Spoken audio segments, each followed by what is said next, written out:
right, man, let's get around the sports world. This NFL draft is a unique one. And not just Cowboy related, just NFL draft in general. It has been from what most would say, this has been one of the very unique drafts because there isn't, at the top of the draft, there isn't much can't miss, surefire, blue chip talent. I think there's two surefire, can't miss, future Hall of Famers, blue chip talent in this draft. In the top, I would say in the top 15 picks. Abdul Carter, I think he's going to be an absolute stud. I pray that his foot, which he got evaluated back in Indy, according to Drew Rosenhaus, and his foot is healing. I think Abdul Carter is going to be a menace. I do. And there isn't a better athlete in this draft than Travis Hunter. I think those two players are surefire, can't miss, blue chip prospects. After that, I think Cam Ward is quarterback one off the board by default. I don't think Cam Ward is a can't miss, blue chip, surefire prospect. Don't think Shador is. I think Ashton Genty is really good. I don't think he is can't miss, surefire prospect. Mason Graham. Yeah, I mean, can't miss. I mean, you know these guys that come into your team and are like, this dude, the clock starts for him going to Canton to 5. He's gonna be in Canton. He's gonna be a guy that we talk about for years and years and years to come. I think Abdul Carter. I think Travis Hunter. That's it. I think a lot of these guys are in the first round because the talent isn't where it normally is. I think a lot of these guys will get picked higher than they normally would in a normal draft year that has some of the blue chip top tier talent. I think that's why you see so many questions about guys dropping and falling. Like, it is the talent. Like, I'll give you an example. I talked about the 4 wide receivers, right? Tataroa, Luther Burton, Emeka Ibuka, and Matthew Golden. In my opinion, none of those guys are wide receiver ones. Like, let that set in. Let it sink into your brain. I don't think any of those guys are surefire wide receiver number ones. I think those guys are glorified, really good Robins. I don't think you're picking one of those guys and saying, Batman. I don't. You might have 2 or 3 of those guys go in the first 20 picks. And they're not Batman.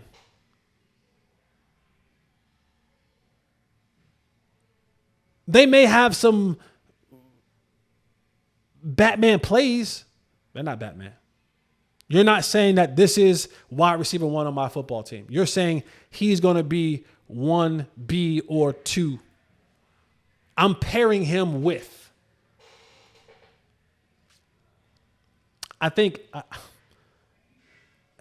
if I said Abdul Carter, if I said Travis Hunter, as far as skill level, right underneath them, there's Ashton Genty. But that running back is so different.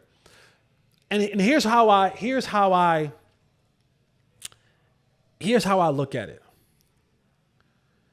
Abdul Carter needs nothing else. Put him on the field. Don't need no help. Line him up. Travis Hunter could be a shutdown corner. Don't need no help. Ashton Genty needs help. Ashton Genty needs a line in front of him in order to be successful. Does that make sense? Like, he can't create greatness by himself. Abdul Carter don't need DBs behind him. He can just, if you line him up against that left tackle, he's probably going to whoop him 9 out of 10. Travis Hunter, if he played corner, he's probably going to lock up or defend that receiver for a good percentage of the time. Ball comes his way, he's catching it, interception, he's going back to the house. Need to go return a punt, he'll go return a punt. And then he can go on the other side and be your wide receiver number 2 or 1B. That good. Get the ball in his hand and get the hell out of his way. So that's why I put those two dudes up there. And I put right underneath them, because if you put Ashton Genty in the right system with the line is blocking and it all works out for him, now he can blossom into a really good player. You know, I remember Saquon was a really good player in New York, but he didn't have really good blocking, so it ended up him being a good player that never really did anything. He goes to Philadelphia, and he should have, if he was thinking with his right mind, should have went and broke the record. Should have went and broke the record. That's the thing about running backs. I need something around me. I need the foundational pieces around me. But this draft is just so.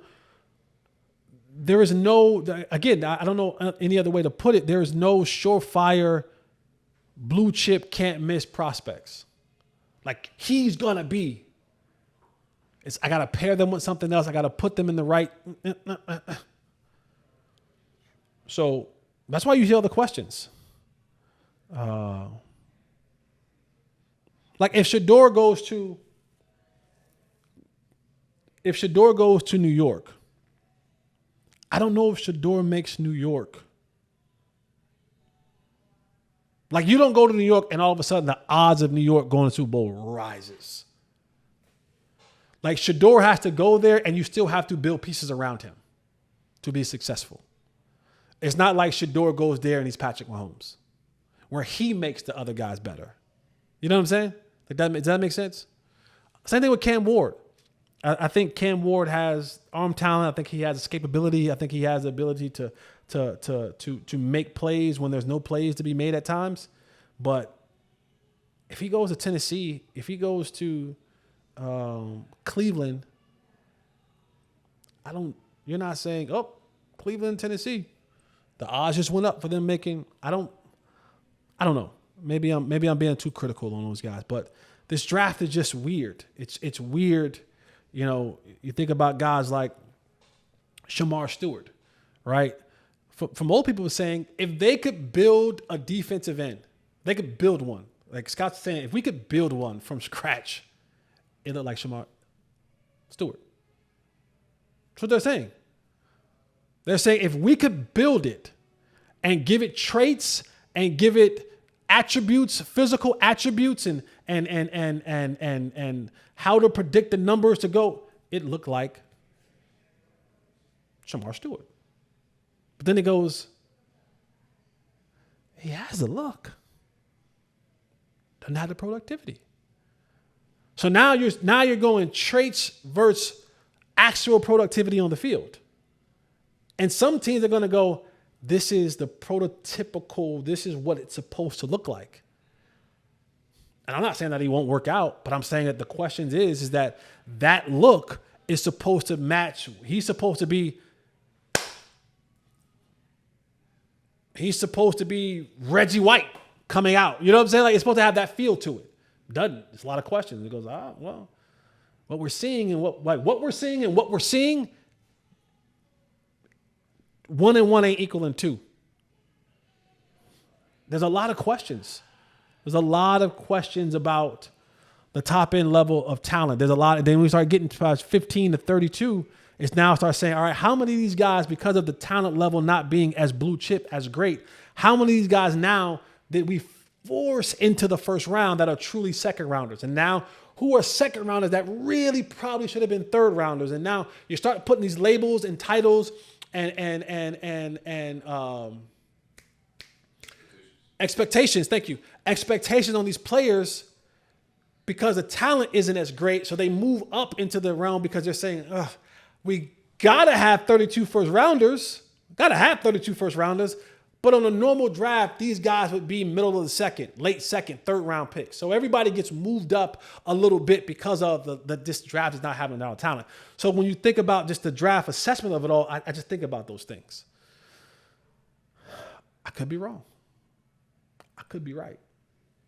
But that's the issue. There's a lot of questions and a lot of positions for a lot of players that I haven't seen in a long time.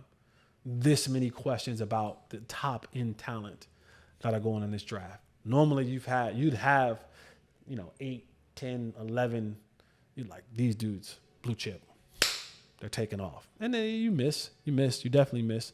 But, we'll see. We'll see where Shedeur ends up. This is just a sidebar. Jalen Milroe, I don't know who's advising you. I don't know what you're hearing. But people that I've talked to and been around, nobody said that you're going in the first round. Now, I could be wrong. I could be dead wrong. I could be absolutely wrong. But why'd you accept that invitation to Green Bay? Are you going to sit there in that draft room and be the last one picked? If you even get picked you're not. I don't think you're getting picked in the first round. Then you go to a city like, I can see if it was like New York or Vegas or Cali or Miami, where it's like, you know what? Hey, a free trip to this place and I can just have a good time there. Like, you're going to Green Bay. Ain't nothing in Green Bay. You're going to be in an Airbnb with your peoples after the draft is over and you didn't get picked. Ain't nothing in Green Bay to go and do. You have a cheese sandwich or a brat and a beer. That's it. But I digress.